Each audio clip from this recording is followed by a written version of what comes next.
good morning, everyone, and welcome to our Wednesday morning daylight savings time episode of Strictly Business. My name is Rich Wallace, and I am your host for today. And I thank you for joining Edge TV Network and our show Strictly Business. We're on Wednesday, Thursday, and Friday morning at 7 a.m. Southern California time. So if you're someplace else, you're already up and moving about, but we are just kind of getting around here because we got daylight savings time, and that was a shocker this morning, I tell you. So, but I want to welcome everyone out to an episode of Strictly Business. We do have a guest today. So we're going to be talking about how do you switch from a salary your every Friday or every other Friday and go into becoming an entrepreneur where it's maybe Friday, maybe next Friday, maybe next week. But you have to figure out how to make that transition without fear or implication of any type of thing. We're going to come back this morning. I want to welcome everybody to our episode of Strictly Business. We're going to take a real short break, and then we're going to come back with our guests, and we're going to talk about how a nonprofit got started and what they are doing to move forward. My name is Rich Wallace. I am the president of the Southern California Black Chamber of Commerce, from the desert to the sea. Let's take a break and we'll be right back.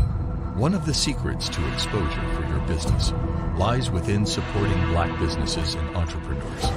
And that is why the Southern California Black Chamber of Commerce is here to connect Black businesses from the desert to the sea. Let's join hands to empower and sustain our community. By becoming a member of the Southern California Black Chamber of Commerce, you can grow your business and increase your clientele. With our innovation, we'll generate new businesses and get new customers. And we'll connect new mindsets with businesses from across Southern California to help bridge the wealth gap. Let's connect, build, and grow together. Join us now at blackchamberofcommerce.org. From the desert to the sea is how we connect. Good morning again. And I have a guest on, Miss Tia Coleman is going to come and join us this morning. And I just want to welcome her and say, welcome. How are you today, ma'am? I am amazing. How are you? I am well. And what part of the country are you in? I'm from Jacksonville, Florida. Oh, okay. You're in Jacksonville right now. Yes, Jacksonville, Florida. That's Okay. where I'm from. That's where I am. All right. Okay. Well, what happens in Jacksonville, Florida, with the company that you do? So I'm the founder of I Am the Prize Incorporated. It's a nonprofit where we help young women and girls build the self-esteem to thrive as entrepreneurs. Okay. So you turn young ladies into young business women. Yes, All right. absolutely. And that is absolutely fantastic. Now, the transition for that has got to be a little tough. Yes, Uh, yeah, yes, the Southern California Black Chamber of Commerce has a charter school youth build program, and we have young people that come in, and it's we're training them. First, we get them in a high school diploma. We're trying to get them into a job or entrepreneurship. The mindset that we have to change with those, are you dealing with that and having to bring the young ladies in or the young people in and then talk to them about dress code? No, so we have a strong social media presence, so the kids really find our program. And we always encourage parents, don't put your child in this program unless they have a creative mind and want to be here. And usually that's what it is. And honestly, our target audience is like at-risk youth and kids, in like the alternative school system where they, get kicked out of the public school or may not be, um in grade school. Yeah, so we have those kids as well, but you wouldn't even know. Like once we blend them in, everybody just flourish because they just need to be encouraged and pushed a little. And that's where we have at our school. We have young people that come in and they basically they're very smart. Number one, and they have the ability to think outside of the box. They just weren't public school material Right. for that time period. But I think they kind of grow into it. Now, your school is a 501c3 nonprofit, Yes. and then do you take in donations? How are you funded? So we literally we'll be a nonprofit for 2 years on March 16th.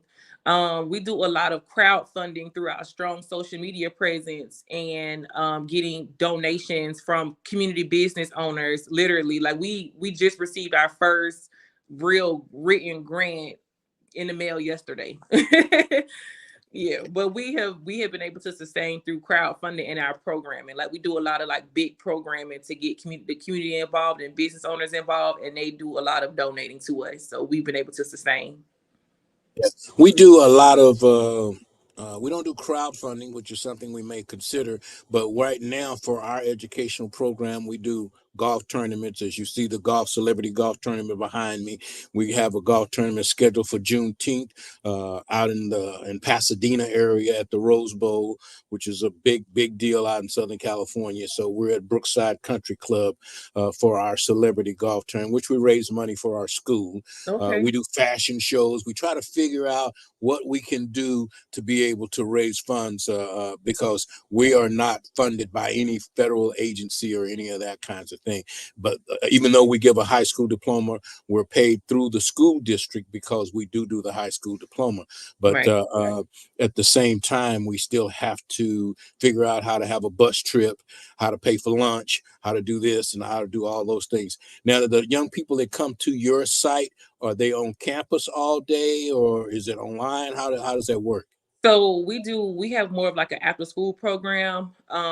We do weekends where we have a college campus that lets us come on their campus to host our students. And then we also do a hybrid as well because we have kids out of that's not in Jacksonville, Florida, that's a part of our program where we want to be able to connect with them as well and nurture that relationship. So we have a hybrid opportunity for them to come on and join us virtually. Like on the weekends. Okay. So on the weekends or Saturday or Sunday, a young person from California can tune into your program and benefit from it. Is there a cost for the young people or is it free? Yeah, so at first it was free. The first year, we did do it free, but we realized because we don't have any funding and I'm a full-time entrepreneur, I was draining my pockets trying to run a program to save the world. Yeah, And it yeah, just wasn't that wasn't just the right approach because people don't commit to free stuff. If I could be totally transparent on this yeah, podcast, yeah. people don't commit to free. So we had to put a small fee on there for them to at least commit to that. And now we've been like building out our program to receive grants and funding, which we're on the right track for that. But yeah, we do have a membership fee for our program. Yeah, you got to have some skin in the game. You know, Right. if they don't have any skin in the game, they kind of come when they want. Because it's not that big of a deal because I didn't put up anything monetarily. My time is my own, kind of thing. Uh, our school is completely free. Mm-hmm. But we have fees for this, small fees because we are dealing with the at-risk community. We are dealing with young people that come from an environment where they don't have a lot of money Mm-hmm.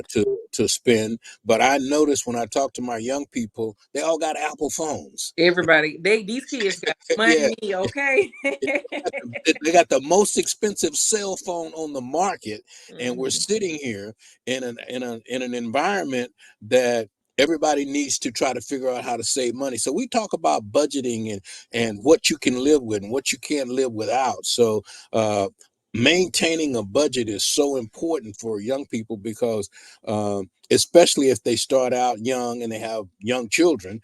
We got babies having babies, so no one has taught them how to budget because they're on a program that allows them to get free stuff and they think that's the way it's supposed to go. Right, So we try to let them know that ain't gonna last always. right, So right, to know how to manage your money, and a $3,000 cell phone is not really good management. right, Uh, they have, and there's nothing wrong with having cable, but that's $125 a month. Your cell phone bill is there. So young people are paying $300 to $400 a month just to communicate. So to come to your program and to ask them to put some funds in it, don't feel bad about that. Yeah, and so we do get sponsors. So we don't turn anybody around, but for our membership, like for our after school program, we do get sponsors that'll come in and say, hey, I want to donate 3 or 4 kids. I mean, sponsor 3 or 4 kids to do the program this year. So that's a blessing as well. Because when you have a nonprofit, you probably not gonna make money in your first couple of years. So you have to be doing it. It has to be from the heart. Unless you know somebody that knows somebody, this has to be a labor of love. And when the love runs out that day, you got that day that, you know what, I don't love these folks. I'm sick and tired of these people. Nobody's listening. You know, what is it that keeps you saying one more day? Okay, I'm gonna, What keeps me saying one more day is just the fact that my life's mission is to be the woman that I needed when I was growing up. So I know I can't let these kids. And before I started my nonprofit, my prayer was always, I ran from this. I ran from the nonprofit space. I didn't want to answer this call to do this nonprofit to work with teenage girls because I was like, oh, they're not finna run me crazy. I got better things to do. But when I answered this call, my prayer to God was, I don't want to be in and out because I didn't respect in and out people in my life when I was growing up, when I was a troubled teenager. So I said, if I'm going to do this, I have to be all in. And literally, I'm in a position now to be all in, whether I get the big grants and big dollars or not. I just create my program and I have such a strong board and all great people around me. We laid out our programs to where it's not overwhelming. So we do cap it at a certain amount of girls, a small number of girls. So if I know I can't afford to help 500 teens at this time, even though 500 teens knocking down, my door trying to get in, but we keep it at a small number and that works for us. Because it's easy to say, hey, can you sponsor 25 to 50 girls to go to a Jacksonville Jaguar football game versus trying to ask somebody to, hey, come donate supplies and donate funds to sponsor 500. So I do what works for me. And I've learned like, I can scale slowly. Like I don't have to be so quick to try to grow fast. And that's smart. I mean, trying to manage that, a nonprofit that is, there's a lot of nonprofits, but there are very few that really help the community. Mm-hmm. That put back in. And a nonprofit doesn't mean that you can't make money. Mm-hmm. It just means you got to tell the people what you're doing with it. Right. So you can still turn a profit. You can still increase your bottom line. You can still make enough money to hire people, because that's the thing about having a nonprofit is you need people. And hiring people when you don't have a budget to pay people, and people won't, here in Southern California, they just raised the minimum wage to $20 an hour. And at $20 an hour, I can't afford to pay people to come here and file papers and do those kinds of things, because I'd be hurry up, speed up, right. So how do you manage your team with funding? Are you do you have employees, or just you and your mate and y'all just throwing all y'all money into it? No, so like I said, when I prayed about it, I was blessed with the resources to be able to do it and do it all the way. So thankfully, so I'm a graduate of Florida A&M University. I'm a diehard Rattler. So at FAMU on the Hill, we learned to be resourceful. So I built a really strong board. Our board is all volunteer based. It's a working board. And outside of that, I have a strong social media presence myself. So I had a personal brand before I started my nonprofit. Okay. So I have community buy-in. So I have over 300 volunteers on our like Rolodex of people who just want to lead workshops, just because they want to, work with us and work with our teams. And then we have support staff as well. Also, because I still do a lot for my college and university, and I did so much on campus when I was in school. I partner with different universities in Florida where we can have college students come and do micro internships for us. So the college pays those students to come and work for my nonprofit. So I haven't had to pay anyone out of pocket to do the work and get it done. And it's all been community partnerships. So my little whiteboard over here is strengthen community partnerships, increase memberships, and nurture our volunteer culture. Those are our 3 platforms for the year. You got to keep that in front of you. I saw you looking at it, so you got to Yes. keep that in front of you. So on those doom days, you can look over there and you can read that and you can go, okay, all right, I'm in it. I'm in it to win it. Now you Right. mentioned you graduated from a Black university. That's Yes. got to be a plus for young people that come around and see that, Yes. because when we look at each other on the news, we don't see the Black college campus, or the young people trying to get their degrees, and the thousands of young Black Americans at a college campus. We don't see any of that.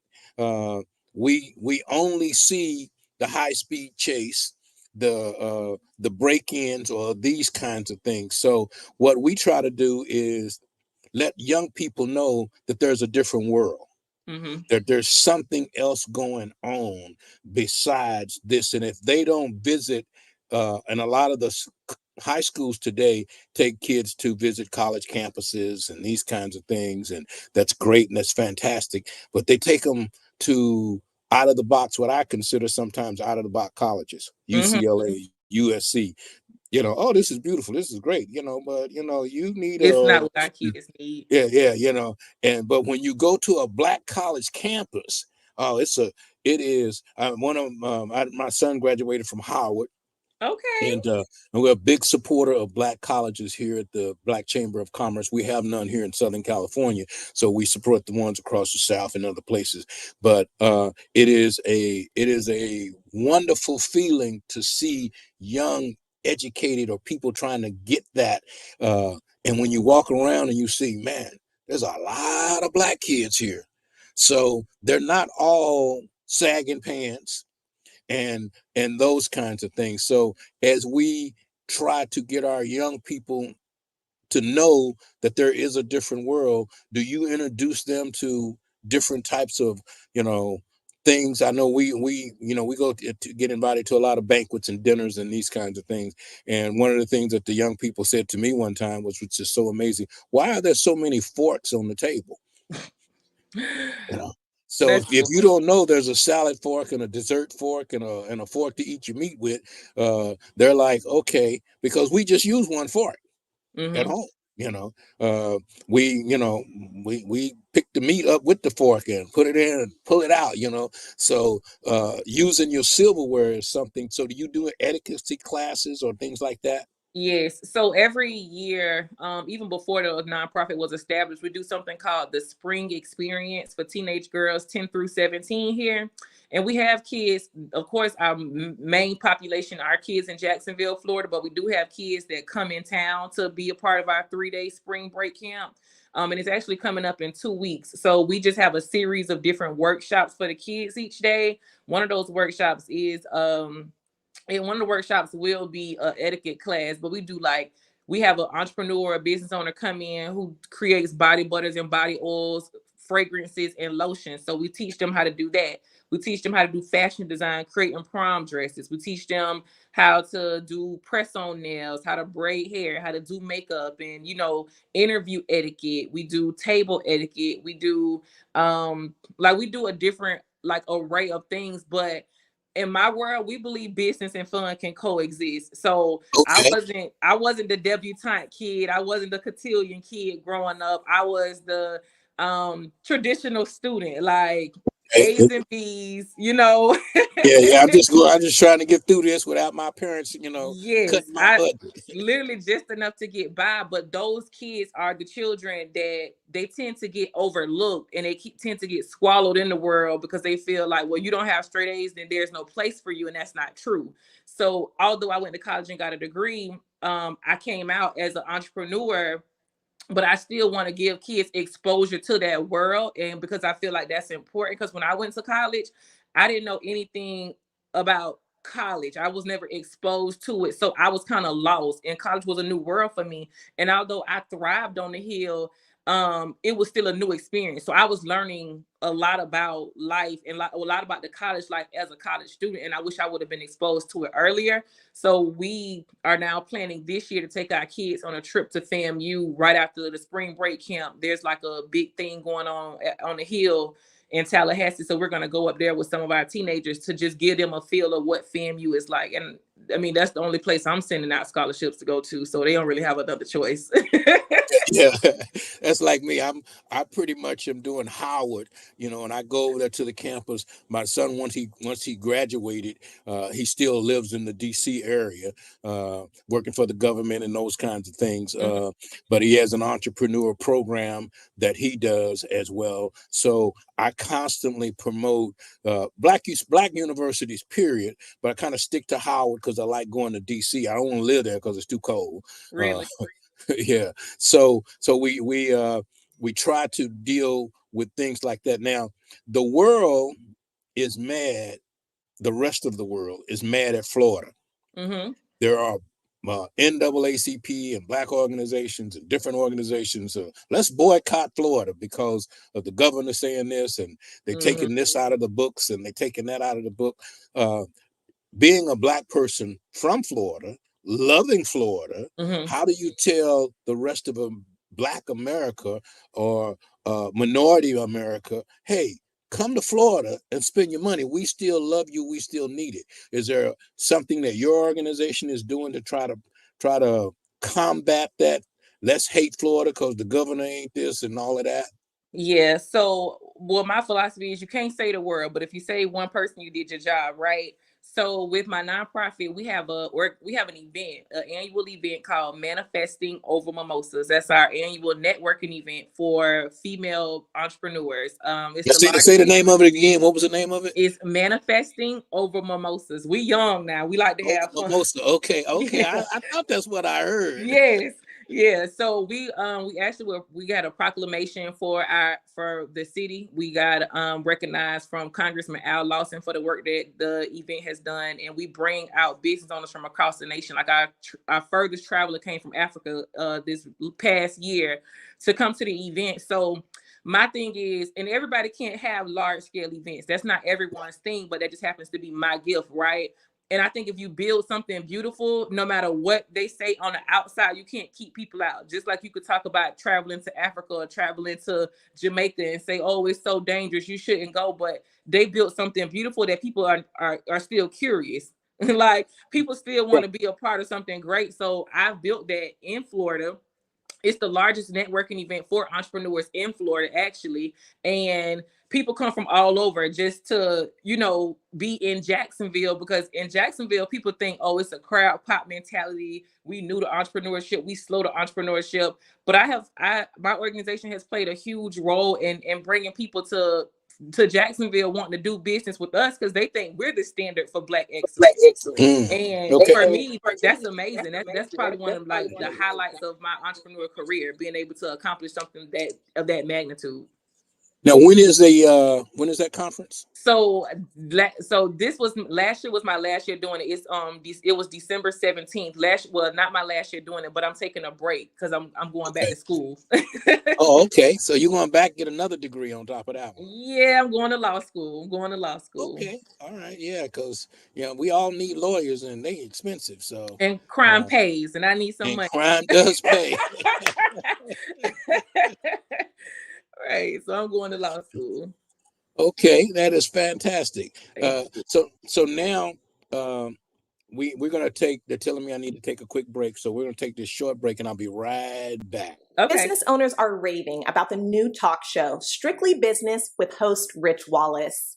Tune in as the top experts in business share their success stories, strategies, guidance, and advice to help you grow your business.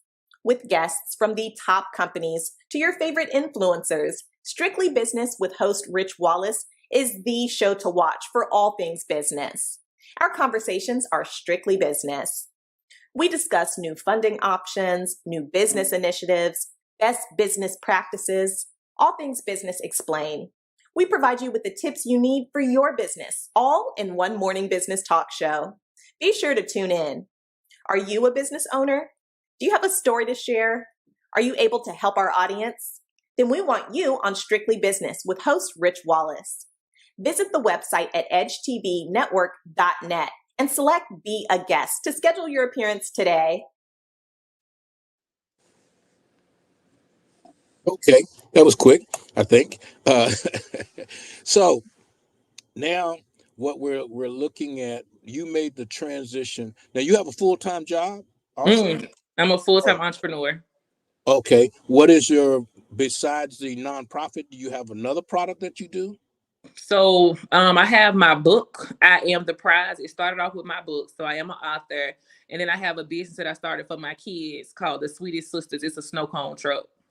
Oh, okay. Okay. All right. Yeah. And the kids actually work it? Yeah, my 8-year-old and 4-year-old, they work, they get out there. Okay. All right. Yeah, they're trainable. And your book is on Amazon now, or where's your Yes, book at? yeah, my book is on Amazon. Okay, and it's called I Am the Prize, I Am the Prize. and authored by Tia Coleman. Yes. So if someone is looking for your book, they can go to Amazon and type in I Am the Prize and scroll down to your name, because that sounds like that might be a name for. Oh, okay, you got a poster and stuff. Oh, Yeah, I look got at a that. poster too, but I was trying to Yeah. find, but yeah, this. Okay. All right. You got a. Okay. All right. Well, I'm gonna get the book. So I'm gonna go to Amazon, and I'm definitely gonna get the book, and we will promote it through our Southern California region, so that people will know that there's some folks in Florida that's doing what they're doing. Yeah. So as we try to support each other and move things in a positive era and a positive note, that's what we're going to be doing. So if you've got some information that you want the people to be able to reach out to you, now's a good time to do it, so that we can get to the second half of our show. Okay, so you can find my book, of course, I Am the Prize. You can find it on Amazon. And my social media platforms, you can look me up to learn more about me and what I have going on. My Facebook and LinkedIn is Tia Coleman, TIACOLEMAN. And my website to support my nonprofit and learn more about us is www.iamtheprize.org. Okay, now Tia, when you say you're a full-time entrepreneur, that means you don't have a every Friday, and so and I know snow cones are good, but it's cold outside right now. Yes, So, it is. So we're not doing the snow cones right now, unless we just get one good day, and then we'll run out there that day and we'll put some ice and stuff in it. Right. But how right now, how can I'm with the Southern California Black Chamber of Commerce, but there are Black Chambers of Commerce where you are as well. So if I wanted to translate or relate to the other chambers, how can they help you? And I want to know about your social media platform. How did you get, how many followers you got, and how did you get to this strong social media following? Okay. So right now, I think on Facebook, I probably got like 11,000 followers, maybe I'm gonna say no, not 11,000, 16,000 followers on Facebook, including my friends. And then on Instagram, I'm probably at 26,000. I'm not sure. But that How'd just you came. get there? How'd you get to, when you got past 100 people? What did you do? Do you on there dancing every day, or what are you doing? No, I wish I was a social media clown, because them the people making the real money. But Yeah, no. social media clown. Okay. No, so I'm real big on I'm a relationships kind of girl. Like, I believe in building relationships with people, and I don't think you meet people by coincidence. So when I go to different events, networking events, banquets, it's only so much I can tell you about me in 60 seconds or even 30 minutes. Right. But if you follow me on social media, you'll probably fall in love and feel like, okay, how can we work together? How can I help this young lady to push her mission forward? Or how can I help, them so I just always, when I meet people, I get in my social media and I just say, let's stay connected. And literally every opportunity that I've ever had has probably come from people that I've connected with, whether it was a connection that I made that day or whether we circle back a year later, we figured out how we can work together and, make some magic. So that's just how I operate in life. I just build relationships. But Tina, it's hard to build 20,000 relationships without talking to these folks. I mean, A lot of people I, know. I'm A lot of people know who I am. and I'm feeling that, and I'm like, man, 20,000 people. I meet a lot of people during the daytime, and I'm with the Southern California Black Chamber of Commerce. I network in probably over 20 something cities. We know who most of all the city council people are. I know every mayor between LA and San Diego, but I don't have 20,000 people tuning into me. I got a TV network. I put out a newsletter. I'm doing all of these kinds of things. Now, granted, I am not the social media person. Mm-hmm. They had to make me do this and some things, the people around me. Mm-hmm. I just recently last year started responding to text messages because you want to talk to me, call me.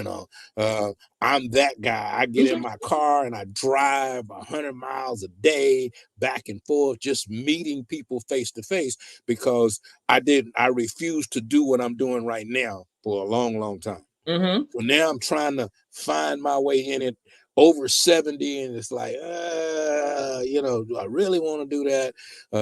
I'm looking for a rocking chair and Florida, maybe. So Well, I'm come on, thinking, Dad. come on down. Come on down. But I think so. I think you have a great platform, and I do think you have a great personality. And the fact that you would take the time to interview me. I'm only 29 years old, and I've built something great. But we don't have people like older generations even caring about young, fresh perspectives at all. So for you to have me on your episode on the show, just imagine how many other young people will learn about you and be excited to work with somebody with your type of wisdom and knowledge and just learn from you. We don't have many opportunities. We don't have people giving us that opportunity. So if more people knew about what you were doing, and we're gonna get you to that point, this can be a multi-million-dollar, you know what I'm saying, show right here, because people are paid just to sit on your platform and learn and hear from you and talk to you. Because I've been enjoying this conversation. Well, Tia, for me, and I want to say this for older people as well, we need to be able to learn from you. Just because we reach a certain age doesn't mean, and that's, a lot of people my age or older think that we don't need to learn anything from young people. And we do. Just listening to some of my students and what they deal with and how they go through and how they process a thought.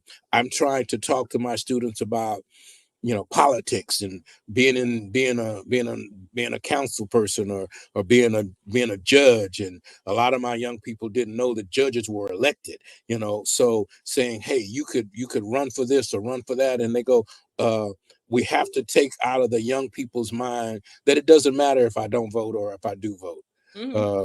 And so I show not slave movies, but I show all of the water hose and the dogs that they did back in the day to keep people from the polls, or to keep you from reading. So, and my young man out of Howard that, every now and then he said, the racism ain't like you say it was, all people like that. Everybody love everybody. And no. But now he's gotten out of college and he's got away from that all black environment that Howard and the other universities have. And out there in the real world go, oh, I guess it does kind of exist. But Right. you can't get angry about it. You have to position yourself to be able to overcome it. Right. And that's what, and I tell all my young people, the people that they had tied up on the boats that they brought over here, the ones that actually got here were the strongest of them all, because a lot of them died in the bottom of those boats and they just tossed and made them fish food. Right. But if you haven't gone to some of the black museums or some of the black educational stuff that we can teach our own, we don't need to rely on governors and other people to teach our children about our history. So I tell people, oh, they're going to take it out of the books in the school. Well, they wasn't really giving you the true story. I mean, they had us believing that Columbus sailed the sea and brought people to America for years. Right. For years. And now they go, oh, well, we don't want to change the day. We're just going to call it Indigenous Indian Day or something. It's like, wait a minute, hold on. Right. So Columbus got all of these accolades and all of these things, and he was a horrible person. Right. So, Yeah. but it was a That's why you horrible just time. gotta have exposure. I think that's so important. And I think the best way to teach is experience and lived experiences. So if you want to tell a child why voting is so important, send them to some city council meetings to file some papers and just sit there and read the agenda. Like they may be in their phone half the time, but at some point, at some minute in that hour, they're gonna look up and say, "Oh, this kind of piqued my interest," or "Oh, this triggered me," or "Oh, this struck a nerve," and they're gonna sit up and listen.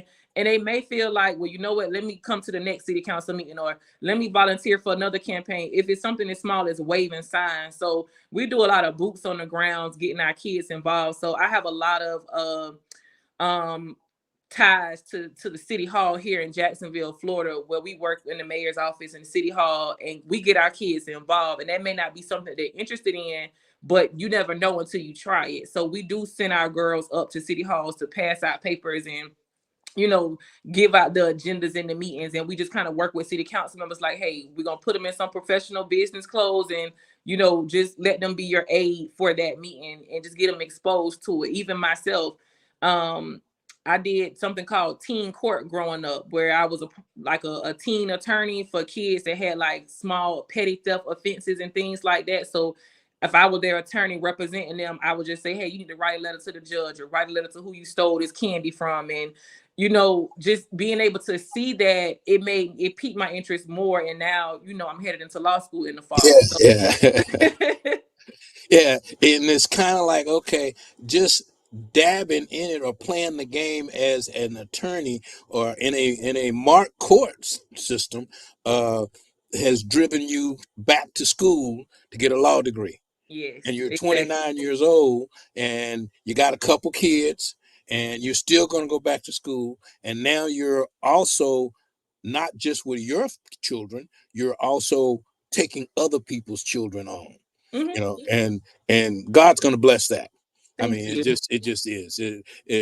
There's just no way it cannot be blessed. Now, sometimes being blessed is getting through those hard times and getting through those struggles, but showing up is half the job. I tell people all the time. And Hmm. when you stick to something, so when someone talks to you 5 years from now, and you say, well, I run this nonprofit organization. It's 7, 8, 9 years old. They go, wow, you still doing that? I have people come up to me, you still doing that, Black Chamber? We 35 years old now. And yeah, I'm still doing that. So mainstream America look at it and they go, oh, you have stuck to that. And it's like you say, your young people, they they see the consistency that you're doing, and more than anything they probably respect the consistency than they do the sandwich, Right. you know, because you're here every Tuesday and I see you every Tuesday. So now sometimes I see that young people act by demonstration. I used to own a few restaurants, and if I go in there as the owner, I would be cleaning the tables off, and some of the people would be that worked for me. They'd like, "Oh, he's cleaning the tables," so they start cleaning the tables. They see me coming, they make sure all the tables are clean because that was my pet peeve. Somebody leaves the table, clean up that spot that they were in. That was don't let me walk in there and see an empty table with stuff on it. Right. So that was one of my pet peeves with my restaurants, and the people picked that up. So people do what they see you do. And a lot of times, I grew up in an environment, say, do what I say and not what I do, Hmm. but that was old school. But they still did things in front of me that were positive. Right. I grew up in an environment where kids didn't know the parents had bills. Kids today know when your light bill due. They know how much check you got. They Right. know, they know all your business. I think sometimes that's, we need to teach the kids financial literacy. How about we just let them play? You know, you know, how about we let them play games that are going to bring them into some financial stability or something like that? How Right. about we play Monopoly and teach them how to manage money and stuff, as opposed to, okay, where's your budget? And, give them the details, and here's the light bill and Right. here's the water bill. Oh, that's too much for young people. And I Hmm. think sometimes the young people, adults are trying to make the young people understand the world too soon. Right. And I think that's just us projecting on kids what we feel like we didn't know. So what they should know, and we try to teach them so early to where one is boring and then two is overwhelming for them. So what my mom did for me, and I really appreciate it, because now like I hate math, but I'm good with money. Like I don't mind asking for money, okay? Because I know exactly how much it is, right? But so what my mama did when she got paid, she didn't have me in her business, but when she cashed her check growing up, she would make me count it to make sure that the teller gave her the correct amount. And then she would pass me the bank slip and say, tell me how to fill it out for her. So when I was on my first job, my peers, you know what I'm saying, got struggling, you know what I'm saying, to fill out a bank slip, but I knew how to do it. And it was just because that was our routine. But all that trying to teach us how to manage a checkbook and balance a checkbook and all that, no, my mama didn't do that. And I'm just as good as money with as the next person. And that's good, because you learn early, but it wasn't forced down you. And I think today, young people, young children have so much responsibility of understanding what their parents are going through. And I didn't know we were poor until I got to be a young adult. I had no idea that we didn't have this. When they turned off our lights once, I remember that, but we lit candles, and they didn't tell me they turned off the lights because we didn't have money.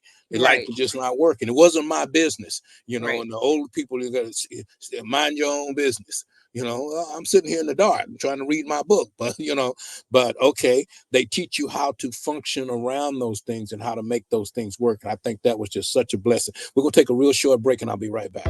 Are you ready to change your life? Let us help you. At Youth Build Charter School, you can get a high school diploma and kickstart your dream career in no time. We offer high school diploma programs in construction, CNA, military, college, and entrepreneurship. If you are between the age of 16 and 24 and you want to manage your studies with a job, recover your credits, or graduate early, we can help you achieve your dream. Call us at 1-888-395-4408 or visit youthbuildinlandempire.org. That's our high school program. So we're talking to Miss Tia here. She has a nonprofit in Florida, and she takes in young ladies. You taking boys? No, just girls. Girls, okay. Taking young ladies to make them better, to make them young women, the right way. Advocacy. I have a problem here at our school, mostly with young girls, on what. Man, it's a struggle. You can't wear that. Well, why not? And so we were gonna go to uniforms, and I was kind of against uniforms because they got to get them clean, they got to do this, they got to do that. So we let them wear their own clothes. Your jeans can't have too many holes in them. And what's too many holes, Mr. Wallace? I don't know. Talk to one of the council women. But your dress is way too short. You got more hair than you do dress. So and like, okay, let's figure this out. So in bringing the young women around to be young women, do you need to talk about dress codes and professionalism and what's too short, what's too long, they had this big fight about women's hair, braiding and stuff. The job place was terminating people because of their hair, this and that. But the skirts were so short, they didn't talk about that. I'm like, oh, you even sit down. So do you have to deal with getting them into professionalism for young women? So I believe in being like a model leader. So what people see, that's what they model, right? So, and I'm shapely, right? So the stuff that I wear is really nice, but it's not super short. Like I believe that you can look nice, you can get all the attention that you want, and and still be covered up. So with my girls, because they do talk about my shape a lot. So with my girls, I always tell them, like, I just want to be you authentically. Express yourself, because people express themselves through their fashion and what they wear, but you're not going to disrespect me. And I think that they just respect that, so it never has to go too far. So I probably don't deal with what you deal with. I think the most issue I probably have is like the long lashes. Like hey baby, you 16 years old. Why? I just talk to the parent, I talk to the student and say, hey, we're gonna have to like trim the lashes down a little bit. But other than that, I really don't have any issues with my girls and what they wear. And all I got to do is give them a look like, please untie your shirt, because they love tying the shirts up, making them tighter if we give them a shirt that's too big for camp. But other than, we let them express themselves, because you know they have to be militant minded in all these other places. Yeah. But they're not gonna disrespect me. They're not gonna look like hoochies, because that just don't look good for the brand. That's not what Honor the Prize is. and then you just have girls, which could be a little easier, because I have girls and boys. Mm-hmm. So, well, we have like men photographers and men DJs that come in and do our events and stuff, and I don't want any problems, you know, crossing those lines. So definitely, like, they get pep talks before and after. Like, don't play with me, because I will snatch you up. Now, we have here in Southern California, we have this gender thing going on right now. And what is it? The surnames, them, they, all of that. Okay. Are you dealing with any of that at all? And if you are, how are you doing it? Because I've had to go to classes on what to call people that want to be called something different than what they look like. Right. To me. Right. And I'm not good at that. You know, I recognize what I'm not good at, and being not over spiritual, but having a spiritual base and a spiritual background. Wrong is wrong. You know, right. I don't point your wrong out, because I don't need you pointing mine out. But if you want to highlight your wrong, your whatever it is, it's like, okay, how do I manage that? Or are you, and I'm asking you, are you having them and they conversations with the people that you have? So one of my board chair is the director of diversity, equity, and inclusion at a college, at a university here in Jacksonville. So because I have two people on my board that has a strong background in DEI, of course they keep me updated on like what's what and those type of protocols. But first of all, if you're the head person in charge, you got to have somebody doing your dirty work for you. So when I'm not good at something, I send them. So when even if it's not the he, she, him, her things, and it's just somebody done tried me in an email, I know that I don't know how to say this in an eloquent way. I don't know how to professionally clap back, because I'll be ready to get it in. So one of my board members, hey, can you draft up this email and respond to them in a nice way? Because we don't want to burn their bridge. Right. Get somebody in to do your dirty work for you. And when you can't have those conversations, I just say, hey, can you step in and take over this conversation or lead this talk? And we just really good about that. Like, they know my strengths and they know my weaknesses. So when it comes to even meeting, you know, with people we want to partner with, or meeting with a donor or someone like that, I may not do the initial conversation, but I can come in and bring the energy and close the deal. That's my superpower. Right. Okay. All right. Okay. Yeah, those are the superpowers. So and that's what I've had to learn to do, is that, okay, my opinion matters, but it doesn't matter. So I'm going to try to keep my opinion to myself. But if it becomes a highlighted issue, I try to, they were on me about bringing certain people into the school to talk about diversity and these types of things. But the people that they brought me were more diversified than I thought they should do. Okay. You know, so I needed them to not recruit, but to just talk about it and how to level it off. So I just decided we're not doing it at all. Ain't no diversity. You know, if this person wants to be called that, give them a name badge. So that's different from the name the parents gave them. Right. So that we could remember, because I forget. You know, if if it looked like a duck and walk like a duck, is a duck. You know? Mr. Wallace.